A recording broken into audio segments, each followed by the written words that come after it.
AFTV Lee, happy today. Well, when I say happy, I'm obviously not happy with losing 2-0, that happy with what you saw with the changes that have come in at Arsenal.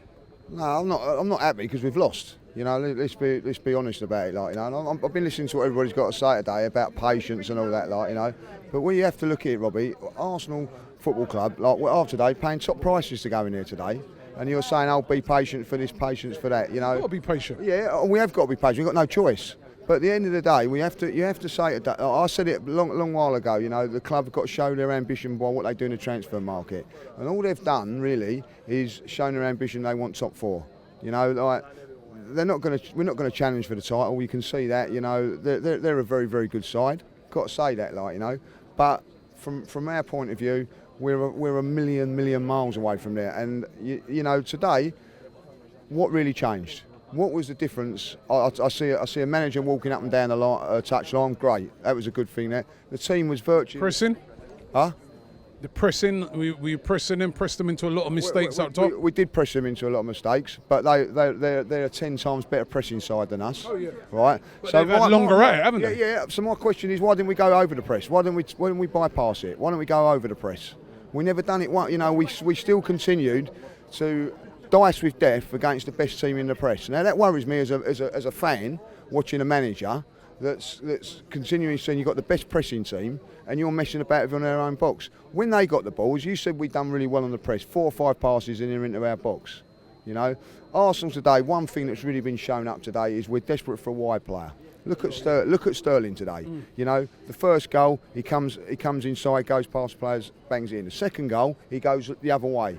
Goes past players down the left-hand side. We've got players in the team, whether it be Ozil, Mkhitaryan, as soon as they get the ball, they cut inside. We've got no one getting round the back. I think that was a big, you know, on so many of my transfer shows I was saying we need a winger, you know, and we didn't get that winger. We didn't get it. You know, I was saying, I remember arguing with DT the other day, I was saying to him, Zaha, he was saying to me, Zaha scored yesterday, and he's a very tricky guy on the out wide.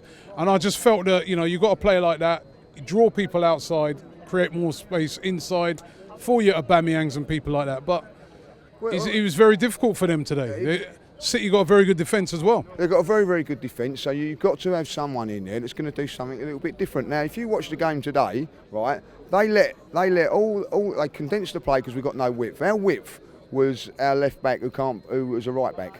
So basically, like they said, right, we're squeezing in on them here, right? And if the ball goes out of time, by the time he gets it on his right foot, there's somebody over there to do it. And that was what it was today. You know, you have to say that they were comfortable, Robbie. They was comfortable.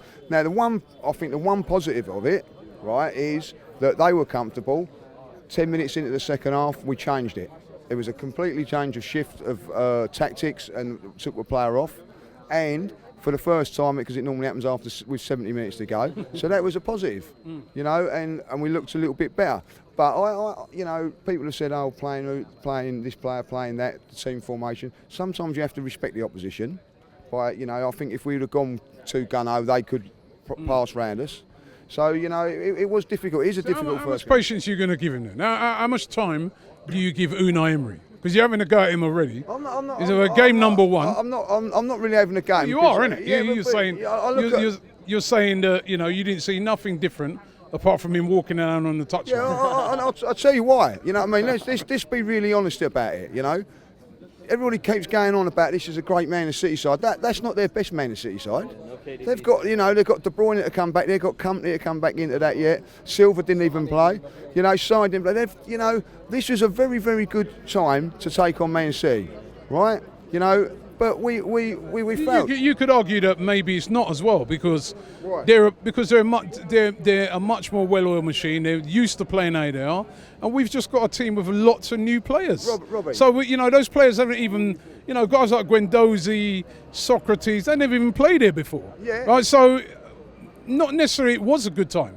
Well, I'll counter-attack that, right, you know, because at the end of the day, they're only having players just coming back from training now. We've had our top players. I'm not talking about that. We've had our top players, Aubameyang, right, Lacazette, Ramsey, Mkhitaryan, right, all of our top 4 attacking players from day one in pre-season training, they walk through the door.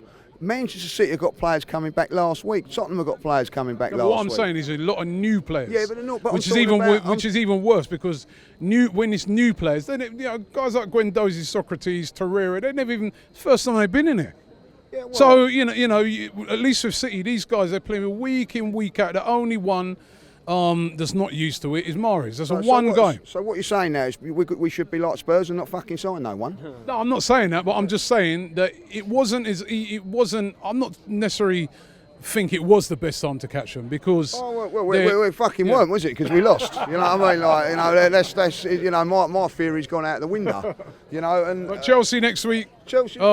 We're going to be bottom of the league by next week, in theory, like, you know what I mean? Because Chelsea are, this not being horrible. People go, like, what? You can't go and expect to beat Chelsea away from home. Be honest. You know what I mean? They're a very, very good side. You can't go and get these top teams. All of a sudden, we've spent the minimum amount of money we possibly could. And we're supposed, then there's the expectation to beat Man City, and then we're expected to beat Chelsea. We're not. With the transfer market and what we've done with this football club, spending the money and all that, they've basically said we're not going to. We as a club, as a business, we are not going to compete with Manchester City, Manchester United, Tottenham, Chelsea, and Liverpool. Liverpool, for instance, right? Are they any different to us? Are they any different to us? But they've shown the ambition that we want to do now to try and win the league. Now people turn around and go, oh yeah, but they got 140 million for Coutinho. Yeah, they haven't got that. They haven't got a stadium that's been here for 10 years, pumping in, getting money every week. Season tickets, like people paying £90 to watch that game today, right? So there's money at this club. There's money at Liverpool, but Liverpool have shown the ambition. I can tell you that now, whether they win it or not. But I'll tell you what, they're challenged for it. And don't we deserve to have a challenge? Don't we deserve to challenge? And that's the thing, Robbie. And I do say it. Before I go, I just got to say that. Can I just say to Rosie, Billy and Anne, they lost their granddad this week. So my condolences to them, So and there we go. So, Next week. We can roll on to next week. People like Evie D just said a good comment there. Let's judge it on West Ham, but let's be honest. We're going to go into that game, right? If we've hopefully we beat Chelsea. But if we don't, we're under a lot of pressure, Robbie. And he's under a lot of pressure to get a result. And then if we don't win there, we go to Cardiff. And there's pressure. There's pressure going to start. I personally think, I don't know how you can say whatever you like. I'm going to give Emery as much time as he needs. But realistically, what annoys me, Robbie, is that I've heard you say it today and other people, you've got to back the manager, you've got to give him time, back him and that. Do you honestly think that the board have done that?